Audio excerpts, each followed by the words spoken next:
Hey, good morning. Chuck here with Apple Drains. A real quick tip. This bushing that I'm holding in my hand, this is from the sump pump to the 3-inch 90, where you're going to discharge this at the street or the sidewalk. This bushing is really not available. It's hard to find.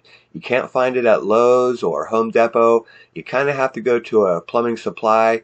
But the fitting is a bushing that goes from 1.5" Schedule 40 PVC to 3-inch thin wall PVC.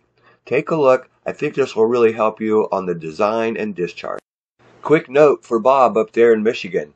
This little bushing, you can sell them by the carton, and the DIYers and the contractors, they will buy these left and right. I'm going to collect all of that water that's from the front of the house, and you can see we've got more footer pipe. This goes to the back. That's also going to come to the sump pump, which is going to lift it up. See our trench, and Chris is out here doing the discharge. It's just 1.5" pipe. Could be 2-inch, but we're running 1.5" so there's not that much water. And we'll discharge right out here, excuse me, right out here at the sidewalk with a pop-up, but we're actually using a grate, and I'll show you that, how we put it together. So out here for the discharge, what we're using is a 3-inch thin wall 90. We're using a little grate on the top. We've got to put a set screw in there to hold it in place, because that pump's just going to push that right off of there. Kind of stopped using the pop-ups when I use the M98s because they're just too powerful. So put a set screw in so that this doesn't come off. You can take that off if you need to. This is a little bushing called a donut, and what it does is it accepts Schedule 40 1.5" into 3-inch thin wall. In other words, this is not the same as Schedule 40 PVC. And what we're going to do, we'll glue all that up, but we're going to put the 1.5". As you can see, it'll slide right in here. So this gets glued and it's all set. We can set it right down in the ground to grade and cover it up. So, good amount of glue. Bushing, make sure it's going the right direction. Pop it in. We'll glue inside the bushing,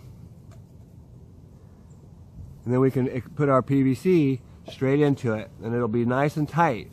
That little fitting is not available at Lowe's or Home Depot. You've got to go to a plumbing supply, or you can send me an email. Maybe I can help you. So you can see there's our discharge, and basically we'll just throw some dirt to bring it to grade, put some sod around it, and we'll continue to plumb it. You can see we just started, and send that back to the sump basin that is right there on the corner of the house. A good little tip: if you have your exterior sump pump or even the crawl space sump pump, and you have not perforated your pit, here we did not perforate this pit, we want to keep the water, you need to put something on top after you excavate.